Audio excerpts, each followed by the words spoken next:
चलिए आज हम इंटेलिजेंसी पे बात करते हैं। बुद्धि कितने प्रकार की होती है, बुद्धि कैसे बढ़ाई जाती है, हम किसे जीनियस मानते हैं, जीनियस मानने के मापदंड क्या है, ये सब विषय पर हम आज चर्चा करेंगे। दोस्तों, बुद्धि वह मानसिक शक्ति है जो हमें वस्तुओं और तथ्यों को समझने में, उनसे आपसी संबंध खोजने तथा तर्कपूर्ण ज्ञान प्राप्त करने में सहायक होती है। बुद्धि ही मनुष्य को नवीन परिस्थितियों को ठीक से समझने और उसके साथ अनुकूल होने में सहायता करती है, हम सभी जानते हैं। बुद्धि तार्किक चिंतन है। बुद्धि बिजली के समान है जिसे परिभाषित करना कठिन पर मापना, कैलकुलेट करना संभव और आसान है।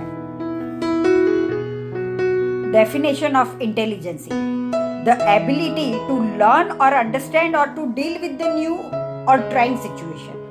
Reasons also: the skilled use of reason, the ability to apply knowledge to manipulate one's environment or to think abstractly as measured by objective criteria such as test.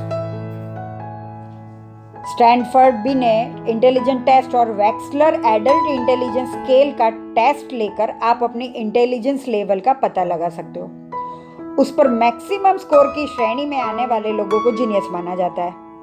आप किसी भी पसंद के विषय पर अपने आसपास के लोगों से चर्चा करके जिसमें अच्छे ज्ञान हो और वो आपके विचारों को समर्थ नहीं करते हो, यदि आपने अपने ज्ञान और तर्क द्वारा इनका समर्थन प्राप्त कर लिया या इन्हें आपने निरुत्तर कर दिया तो भी आप जीनियस माने जाओगे। अगर आप में असाधारण व्यक्तित्व है या किसी विशेष क्षेत्र में आप असाधारण रूप से बुद्धिमान हो, आप साधारण लोगों से अधिक बुद्धिमान है तो भी आप जीनियस है। जैसे अल्बर्ट आइंस्टाइन, गैलीलियो या आर्यभट्ट। या आप अपना आईक्यू लेवल भी जांच सकते हो। अगर आपका आईक्यू लेवल 140 के पार है तो आप भी जीनियस। जैसा कि आप देख सकते हो, जीनियस होने का अर्थ है आपके अंदर कोई असाधारण क्षमता का किसी भी विषय में ज्ञान होना। ये क्षमता किसी भी विषय में हो सकती है और इस विषय में आप जीनियस हो सकते हो। जैसे कि सचिन तेंदुलकर क्रिकेट के जीनियस है, अल्बर्ट आइंस्टाइन विज्ञान के जीनियस, या पाब्लो पिकासो कलाकारी के, ड्राइंग के, चित्रकारी के जीनियस।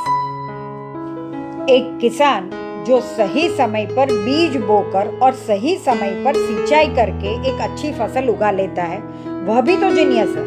लेकिन क्या आपको कभी लगा कि वह खेतों में हल चलाने वाला आईक्यू टेस्ट में बहुत अच्छा स्कोर करेगा? चलिए जानते हैं हमारे अंदर कितनी तरह की बुद्धिमत्ता होती है। साइकोलॉजिस्ट का कहना है कि हमारे अंदर 4 तरह की बुद्धिमत्ता होती है। According to psychologist there are 4 types of intelligence: व्यक्तिगत बुद्धिलब्धि, भावनात्मक बुद्धिलब्धि, सामाजिक बुद्धिलब्धि या प्रतिरोध क्षमता बुद्धिलब्धि। Intelligence quotient, emotional quotient, social quotient या एडवर्सिटी क्वोशंट।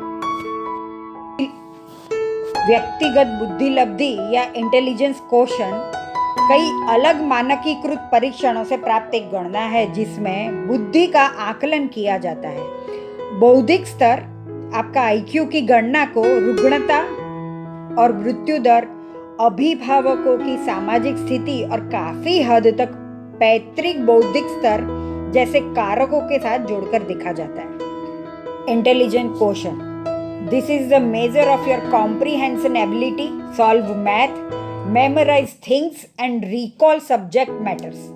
आईक्यू और intelligence quotient: the intelligence, knowledge, facts and trivia that one possesses.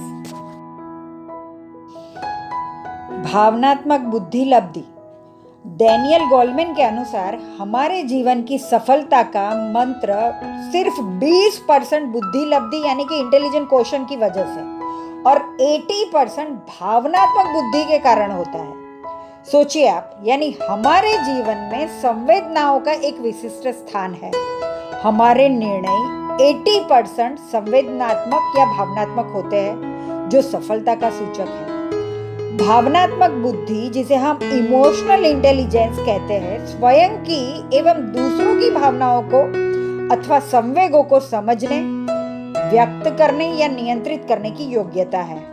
दूसरे शब्दों में अपनी और दूसरों की भावनाओं को पहचानने की भी क्षमता, अलग अलग भावनाओं के बीच भेदभाव और उन्हें उचित रूप से लेबल करना, सोचना और व्यवहार मार्गदर्शन करने के लिए भावनात्मक जानकारी के उपयोग को हम संवेगात्मक बुद्धि या इमोशनल इंटेलिजेंस कहते हैं। Emotional quotient, this is the measure of your ability to maintain peace with others, keep to time, be responsible, be honest, respect boundaries, be humble, genuine and considerate. A person's EQ is a measure of their interpersonal and communication skills. EQ is an abbreviation for emotional quotient. भावनात्मक बुद्धिमत्ता और बौद्धिक गुण की एक तुलना करते हैं दोस्तों। सोचिए, एक अच्छी बौद्धिक बुद्धिमत्ता वाला व्यक्ति अच्छी सफलता प्राप्त कर सकता है, लेकिन तरक्की पाने के लिए भावनात्मक समझ का होना भी बहुत जरूरी है। अच्छी भावनात्मक समझ रखने वाला व्यक्ति कभी भी क्रोध और खुशी के अतिरेक में आकर अनुचित कदम नहीं उठाता। बौद्धिक गुणक व्यक्ति को सिर्फ परीक्षा में अच्छे अंक दिलाता है, लेकिन भावनात्मक बुद्धिमत्ता व्यक्ति को जीवन की हर परीक्षा में सफलता दिलाती है। जिनकी भावनात्मक बुद्धिमत्ता ज्यादा होती है वे बदलते पर्यावरण के साथ जल्दी ही व्यवस्थित हो जाते हैं और इसके लिए उनकी सफलता की संभावनाएं बढ़ जाती है। भावनात्मक बुद्धिमत्ता वाले लोग सिर्फ तथ्य नहीं देखते, बल्कि उनके साथ भावनाओं से भी काम लेते हैं। उन्हें यह पता होता है कि हर कोई अलग है, इसलिए उस अंतर को ध्यान में रखते हुए वे सबसे एक सा व्यवहार नहीं करते। वे अपनी भावनाओं के साथ साथ दूसरों की भावनाओं का भी कद्र करते हैं। ऐसे लोग संचार कौशल में अच्छे होते हैं और अच्छे ऑफिसर बन सकते हैं। लीडरशिप कैरेक्टर भी दिखाई देता है। भावनात्मक बुद्धिमत्ता वाले लोग दूसरों की भावनाओं को सुनकर उनके साथ सहानुभूति भी व्यक्त करते हैं, अपनी गलतियों को स्वीकार करते हैं और उनसे सीख भी लेते हैं। नए विचारों और जानकारी के साथ सहज समायोजित हो जाते हैं, असहमति को आसानी से हल कर सकते हैं, दूसरों की तुलना में अधिक उत्पादक होते हैं। EQ और emotional quotient, the emotional understanding and capability of oneself and others that help with the differing situations and people. Emotional intelligence, there are 5 key elements to it: self-awareness, self-regulation, motivation, empathy, and social skills. Are you emotionally intelligent? Here's how to know for sure. You have a robust emotional vocabulary. You are curious about people. You embrace change. You know your strengths and weaknesses. You are a good judge of character, or you are a difficult to offend. You know how to say no to yourself or others. You let go of mistakes. सामाजिक बुद्धि, इस बुद्धि का संबंध व्यक्तिगत व सामाजिक कार्यों से होता है। जिस व्यक्ति में यह बुद्धि होती है वह मिलनसार होता है, सामाजिक कार्यों में रुचि लेने वाला होता है, समाज में लोगों के आपसी संबंधों को जानने वाला भी होता है। Social intelligence is the capacity to know oneself and to know others. Social intelligence develops from experience with people and learning from success and failure in social settings. It is more commonly referred to tact, common sense, or street smart. Social quotients.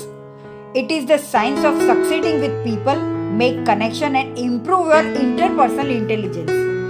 Our argues that appealing to people's emotions and curiosity is more effective than data when trying to change their beliefs and actions. High social intelligence have incredible important part of our success. True intelligence is about both book smarts and street smarts. Social quotients. This is the measure of your ability to build a network of friends and maintain it over a long period of time. People that have a higher EQ and SQ tend to go further in life than those with high IQ but low EQ and SQ. Most schools capitalize in improving IQ level while EQ and SQ are played down. please don't teach children only to be IQ but also to be EQ and SQ. A man of a high IQ can end up being employed by a man of a high EQ and SQ even though he has an average IQ. Your EQ represent your character, your SQ represent your charisma. Give it to habits that will improve these 3 QS, but more especially your EQ and SQ. EQ and SQ make one manage better than the other. सामाजिक बुद्धि, जिसे हम social intelligence कहते हैं, सामाजिक बुद्धि से तात्पर्य वैसी मानसिक क्षमता का है जिसके सहारे व्यक्ति अन्य व्यक्तियों को ठीक ढंग से समझता है, वह व्यवहार कुशलता दिखा पाता है। ऐसे लोगों का सामाजिक संबंध बहुत ही अच्छा होता है, वह समाज में उनकी बहुत इज्जत होती है। जैसे समझ लो अच्छे नेता या कोई शिक्षक। सोशल इंटेलिजेंस ऐसा is the ability to get along well with others and to get them to cooperate with you. A continued pattern of toxic behavior indicate a low level of social intelligence. The inability to connect with people and influence them effectively. जैसा कि अभी हमने देखा, सामाजिक बुद्धि उस बुद्धि का संबंध व्यक्तिगत व सामाजिक कार्य से होता है। जिस व्यक्ति में वह बुद्धि होती है वह मिलनसार, सामाजिक कार्यों में रुचि लेने वाला, समाज में लोगों के आपसी संबंधों को जानने वाला होता है। A social quotient is a parallel concept to an IQ. Wherever in a score of 100 indicate average performance for age and score less than 100 indicate below average functions. How to develop social intelligence? Pay close attention to what and who is around you. Work on increasing your emotional intelligence. Respect cultural difference. Practice active listening. Appreciate the important people in your life. Now there is a fourth and most important one. A new paradigm, the adversity quotient, which we can see in another video. So don't miss my next video. दोस्तों next part में प्रतिरोध क्षमता बुद्धि लब्धि हम देखेंगे। इस video को जरूर देखिएगा। नमस्कार।